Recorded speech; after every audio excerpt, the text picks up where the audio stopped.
Chapter 2. Reaching the Trees. The walk to the trees took 2 hours and 45 minutes. I'd bet on it. My time sense always struck people, and even me, as uncanny. All my life, since the big hand, little hand mystery was explained to me, I've known what time it was with impressive accuracy. I could estimate the passage of, say, 3.5 minutes and hit it within a second or two. Waking in the middle of the night, I'd always be within a couple of minutes of knowing the time.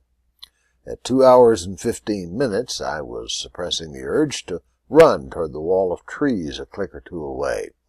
The land had started undulating, and the dead wood and rocks hidden in the grass were more common, so running was dangerous to my shins and toes. But I kept up a good pace. It was clear to me that I was getting sunburned. The signals from my skin were there, feverish under the cool breeze, prickly under the soft warmth of the sun. That sunburn feeling was as clear, but not as urgent, as my thirst. Talking aloud had become an unaffordable comfort during the last hour. My mouth was really dry, and my brain was locked into a loop of an imaginary sound, the rip-hiss of a beer pop-tab. I heard it in the breeze, in the rustling of the grass, the snapping of the twigs under my raw heels. "Stop it!" I croaked. I hit the shadows 50 meters before the trees. Going west, I thought, looking up from the ground for the first time since 10 minutes earlier, when I heard the unmistakable slither of a sizable snake near my feet.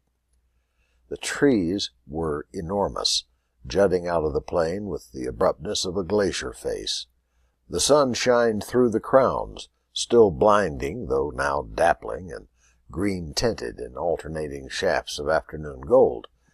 Below the crowns, to my dazzled eyes, the forest seemed as dark and as dense as the plain had been bright and open. Stopping for the first time since the last toe stubbing, I felt a new emotion for me, one that had a faint fear aura around it. I felt overwhelmed. It's a big emotion, overwhelm. It was definitely bigger than thirst, sore feet, and sunburn altogether, because I stood there in the penumbra of the forest shadow, unaware of them all, in the thrall of being overwhelmed. It's a tidal wave emotion. Yet, even in that state, the writer's trick of, quote, a small part of his mind stood aside observing, was happening.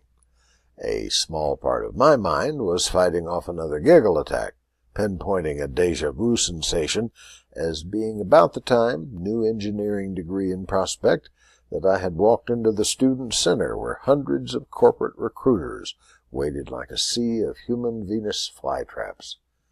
"I'm definitely underqualified for this," was what I said then, and now. From a different small part of my mind came, perfectly to the point, "Find water, you dumb shit." This seemed to break the spell and reunite my parts into a purposeful creature. Shading my eyes and squinting, maybe even leaning forward, the classic pose, I scanned the forest. The trees on the edge were giants, and I could see past them to more giants, and while there was deep shade, there was clearly light in the forest. Green, gray, smoky light. In all the rush of observations and perceptions, all the fractured thoughts and bizarre turmoil that were on me at that moment, the light under those trees seemed like a bed with cotton sheets, like mother's milk, like soft music after loud noise. I leaned forward. I woke up with my face pushed into dirt and grass, and again the taste of blood in my mouth. How long? I thought, without the usual answer coming to me. Clearly I had fainted, passed out, collapsed. Attacked from behind? Well, nothing new actually hurt, beyond what was hurting before the blackout, except my face, so probably not. In fact, for a second there, the attack from behind theory seemed okay, good even. Attacked means attacker, which means a person, which means I'm not alone. But no. Still sprawled in the grass, I felt the first stab of the acute aloneness that was to become my mate. But then thirst, fear of ants, snakes, and general discomfort took over again, and aloneness was not an issue for the moment. Up to my knees, then a crouch, No dizziness, although I did not feel entirely right. Thirst, I croaked. Shock, adrenaline, exhaustion, ant venom, exposure. I ran out of reasons a perfectly healthy 36-year-old electrical engineer should faint, but the list was somehow reassuring. The only residual fright came with the realization that I didn't have my usual lock on the correct time. I didn't know how long I had been unconscious. Reflexively, I looked at my watch wrist. My breath caught. Painted on the watch place was the back of my smartwatch, the concentric machined lines, the reversed lettering. I could read base metal on foil so thin as to be transparent, like tissue-thin metal skin. Staring intently at this residue of the prior reality made me feel woozy again, so I looked back at the trees, took a deep breath, and shook my head. "Water," I rasped. "All else is nothing compared to my need for water.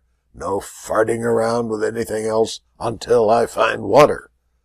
With self-leadership fully asserted, I stalked into the primal forest, weaving between trunks of such impressive size that I would have observed them in the awe due them from my tree-depleted time, except I resolutely ignored them, focusing my entire consciousness on covering ground toward a creek, or a spring, or a pond, or a slime-covered swamp, or a raging, mud-filled river. Water! Like a crazed bike messenger swerving between gridlock cars, like a skier skirting moguls, like a square dancer alamanding left with his whole left hand, I lurched around the huge trees, driving into the forest. Thick beds of fern as high as my waist in places wove through the trees like green rivers. Ferns need water, right? This gave me hope, and several times I dove into the ferns where they were highest and thickest, hoping for pools of water. The ground was moist, but no water. I'd get up and crash on. Evening came sneakily upon me as I went deeper, colors fading to grays. I was not ready for it. I was ready for water, and the failing light was deeply offensive to me, clearly interfering with my search. "You," I sputtered through my cracking lips, warming up to some terrible oath against the darkness. However, another creature beat me to the complaining. It was a sound so arresting that thoughts of thirst, in fact, thoughts altogether, fled from my brain, replaced by sheer childhood nightmare caliber terror. Sound of an amplified moaning of an entirely too big beast with terrible depression, punctuated with terrified woman screeches, froze me in my tracks. It was a sound from some Disney movie, maybe the Dopplered cry of the giant as he fell away from his cloud kingdom, riding the severed beanstalk to the hard, hard ground.